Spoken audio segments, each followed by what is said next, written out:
Jim's Time Capsule by Carly Clark. Jackson Island was the island that Jim went to after he ran away from Miss Watson.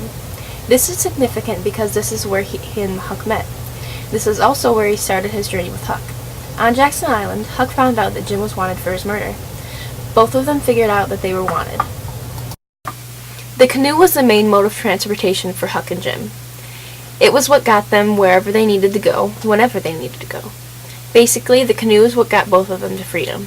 If Huck and Jim wouldn't have found the canoe, they probably wouldn't have gotten down the river, because the canoe is what hid Jim from people who were looking for him because he was a runaway slave. The king and the duke forced Jim to put on the Swahili robes to make sure that nobody would recognize him. The robes signify how Jim, as a slave, was supposed to be invisible in the eyes of society. Really, the robes only made him more noticeable to the people around him, but the king and the duke didn't think that way. Freedom is really what this whole book is about. Jim wanted freedom from being a slave, and so did Huck. When they set off down the Mississippi River, their main goal was to get away from the southern states to become free. Jim had always dreamt about being free. After he and Huck met, Huck is really what got him to freedom.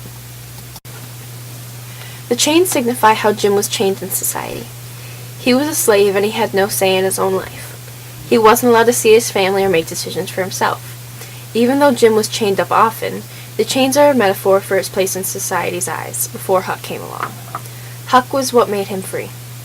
The snakeskin was really significant to the novel. Jim was pretty nervous around them because he was really superstitious and he thought that they would bring him bad luck. He was right though. Whenever he was around a snake or a snakeskin, he always got really bad luck. Like the time Huck put a dead snake in his bed, and the dead snake's mate came and bit him in the leg, causing a lot of pain and discomfort for him. Jim's family was very important in this novel. Jim's main incentive to get to Cairo other than being free was his family. Even in the worst times that Jim had throughout the novel, he always moved forward. Jim was always saying that when he got free, he was going to go and get his wife and children, and buy them to make them free. His family is what kept him going, even when he didn't think he could anymore. Jim spent a lot of time in the shack at the Phelps' farm. He was kept there as a runaway slave and was treated badly. There was another slave that was appointed to watch the door of the shack at all times so that Jim couldn't escape. This also goes along with the topic of Jim being chained up and how society sees him.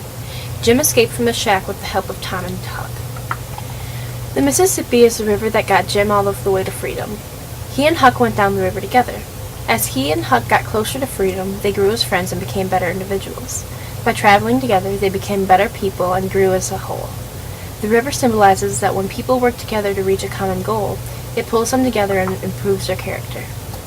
The witch pile was one of the main things that helped Huck and Tom get Jim out of the Phelps' shack. It stored the rope ladder and kept the suspicions of the slave that was guarding the door at bay. It really wasn't a pie at all. It had the crust of a pie, but otherwise it was just a scam.